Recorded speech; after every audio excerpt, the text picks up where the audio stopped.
আসসালামু আলাইকুম ভিউয়ার্স, সবাই কেমন আছো? আশা করছি অনেক ভালো আছো। পটল দিয়ে যে এত মুচমুচে আর মজাদার নাস্তা তৈরি করা যায় তা সত্যি বলতে আমি নিজেও আগে জানতাম না।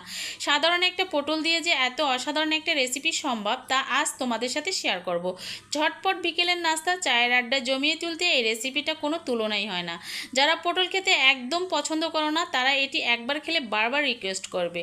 খুব সহজ কিছু ঘরোয়া উপকরণ দিয়ে এটি ঝটপট তৈরি করে নেওয়া যায়। দেখো দেখো এখানে কিন্তু আমি 4টা পটল নিয়েছি। এই নাস্তাটা তৈরি করার জন্য পটলের ভেতরের অংশটা নরম আর বাইরের ভেতরটা এতটাই ক্রিস্পি হয় যে মুখে দিলেই মিলে যায়। অল্প সময়ে কিভাবে পারফেক্ট এই নাস্তাটা তৈরি করবে চলো বন্ধুরা দেখা যাক। তো দেখো এখানে কিন্তু আমি পটলগুলো ছিলে নিচ্ছি। তো কিভাবে ছিলে নিয়েছি সেটা তো দেখতেই পাচ্ছ। তো তোমরা চাইলে কিন্তু এই নাস্তাটা কমিয়ে বাড়িয়ে তৈরি করে নিতে পারো। আর সব সময় চেষ্টা করবে এই নাস্তাটা তৈরি করার জন্য বড় সাইজের পটল নেওয়ার জন্য। তো আমি যতটা সম্ভব বড় সাইজের পটলই নিয়েছি। তো দেখো খোসাগুলো কিন্তু ছাড়ানো হয়ে গিয়েছে, আর এই খোসাগুলো কিন্তু ফেলবো না, এটাও একটা কাজে লাগাবো, একটা রেসিপি তৈরি করব। তো এখন কিন্তু পটলগুলো নর্মাল পানি দিয়ে আবারও ভালোভাবে ধুয়ে নিতে হবে।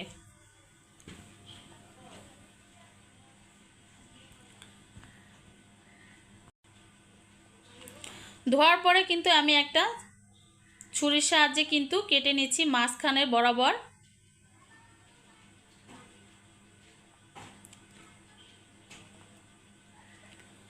তো এরকম মাঝখান বরাবর কেটে তারপরে যে ভিতরে যে বিচিগুলো আছে সেগুলো পটলের মধ্যে থেকে বের করে নিতে হবে।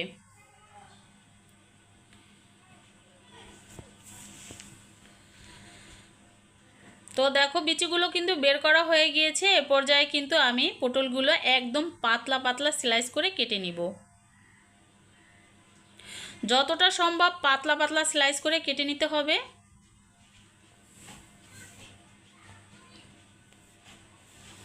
তো দেখো কাটা হয়ে গিয়েছে, দেখো কতটা সুন্দর লাগতেছে দেখতে, একদম পারফেক্ট হয়েছে। তো দেখো প্রতিটা কিন্তু আমি একদম পাতলা পাতলা করে কেটে নিয়েছি। এখন একটা বাটির মধ্যে নিয়ে নিব পটলগুলো তুলে। এই পর্যায়ে এখানে দিয়ে দিব স্বাদ মতো লবণ, আধা চা চামচের মতো লবণ দিয়েছি এখানে। তারপরে আধা চা চামচের মতো হলুদের গুঁড়ো, আধা চা চামচের মতো মরিচের গুঁড়ো, আধা চা চামচের মতো দিয়ে দিলাম ধনিয়া এবং জিরার গুঁড়ো। তারপরে এখানে দিয়ে দিলাম 2 টেবিল চামচের মতো বেসন। সবগুলো উপকরণ ভালোভাবে মিক্স করে নিতে হবে। এখানে একটু পানি ছিটিয়ে দিলাম, যেহেতু এখানে শুকনো শুকনো লাগতেছে, যাতে পটলের গায়ে এই মশলাগুলো ভালোভাবে লেগে যায়। আর এখানে আমি অ্যাড করব চাট মশলা। আর এই চাট মশলাটা দিলে কিন্তু খেতে আরও অনেক মজাদার হয়। তো হাত দিয়ে ভালোভাবে সবগুলো উপকরণ ডলে ডলে ঘষে ঘষে মাখিয়ে নিব। তারপরে 10 মিনিটের মতো কিন্তু মাখানোর পরে রেস্টে রেখে দিতে হবে।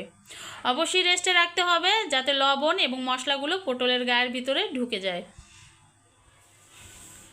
তো দেখো 10 মিনিট পর কিন্তু চলে আসলাম, আর পটলগুলো কিন্তু বাটি থেকে তুলে নিচ্ছি। আর পারফেক্ট কিন্তু মশলাগুলো ভিতরে ঢুকে গিয়েছে। এই পর্যায়ে এখানে কিন্তু আমি একটা বেসনের ব্যাটার তৈরি করে নিব। তো আমরা যে রকম বেগুনের চপ তৈরি করি সেম ওরকম করেই ব্যাটারটা তৈরি করে নিতে হবে। এখানে আমি আধা কাপের মতো বেসন নিয়েছি। তারপরে দিয়ে দিলাম স্বাদ মতো লবণ, 1 চা চামচের মতো দিয়ে দিলাম মরিচের গুঁড়ো। মরিচের গুঁড়োটা অবশ্যই এখানে একটু বেশি পরিমাণ দিতে হবে, তাহলে কিন্তু খেতে অনেক ভালো লাগবে। তো আগে কিন্তু মরিচের গুঁড়ো দিয়েছি আধা চা চামচের মতো, আর এখানে দিয়ে দিলাম 1 চা চামচের মতো।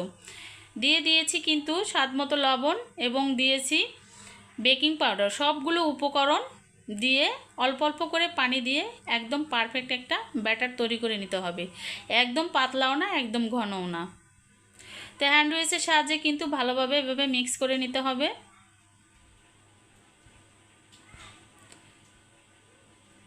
তো ব্যাটারটা কিন্তু তৈরি হয়ে গিয়েছে। এ পর্যায়ে চলে যাব ভাজার জন্য। ভাজার জন্য কিন্তু এখানে চুলায় কড়াই বসিয়ে দিয়েছি, আর কড়াইটা গরম করে নিয়েছি। আর এখানে কিন্তু আমার ভাজা তেল ছিল, সেটা ছেঁকে কিন্তু কড়াইয়ের মধ্যে দিয়ে দিলাম।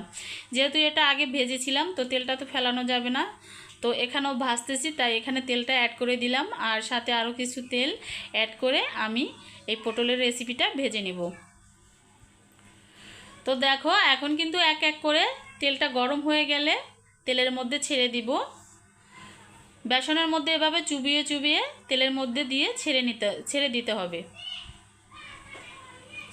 তো বন্ধুরা, ভিডিওটি দেখতে দেখতে যারা এখন একটা লাইক দিয়ে যুক্ত থাকো নাই, অবশ্যই লাইক দিয়ে আমার পাশে থাকবে। আর আমার চ্যানেলে নতুন যারা বন্ধুরা আছো, আমার ভিডিও নতুন দেখতেছো, যদি আমার ভিডিওটি ভালো লেগে থাকে, ভালোবাসে চাইলে আমার চ্যানেলটি সাবস্ক্রাইব করে আমার পাশে থাকতে পারো এবং পাশে থাকা বেল আইকনটি অন করে রাখতে পারো, যাতে নতুন নতুন ভিডিও আপলোড দেওয়ার সঙ্গে সঙ্গে তোমাদের কাছে পৌঁছে যায়।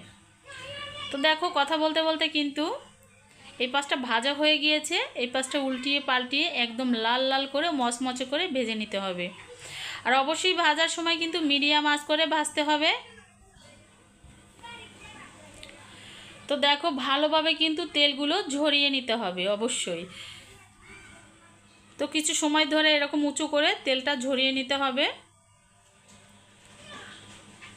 তো তেল থেকে তুলে একটা প্লেটের মধ্যে তুলে নিলাম।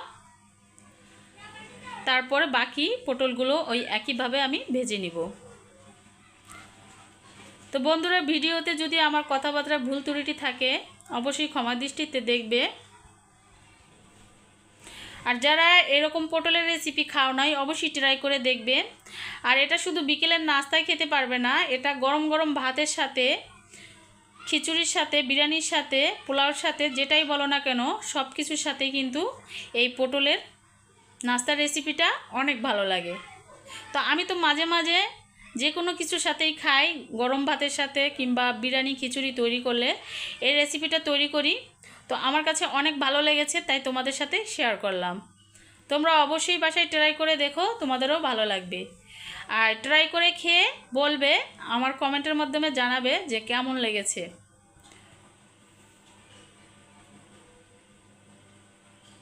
তো এক এক করে প্রতিটা পটলে এরকম করে ভেজে নিচ্ছি। আর অবশ্যই ধৈর্য সহকারে ভাজতে হবে। আর যে কোনো জিনিস কিন্তু ধৈর্য সহকারে ভাজলে কিন্তু অনেক ভালো লাগে।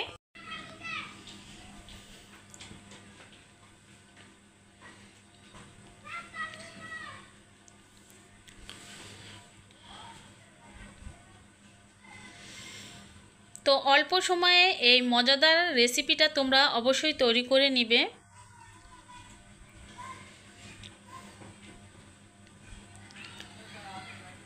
প্রতিটা পটল কিন্তু একদম ক্রিস্পি হয়েছিল ভাজা, ভেতরটা নরম উপরটা ক্রিস্পি। তো দেখো তেলটা আবারও ঝরিয়ে তুলে নিচ্ছি প্লেটের মধ্যে।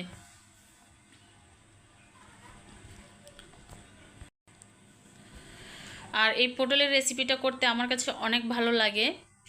দেখতে যেরকম সুন্দর, খেতেও অনেক মজাদার, আর তৈরি করতেও অনেক ভালো লাগে।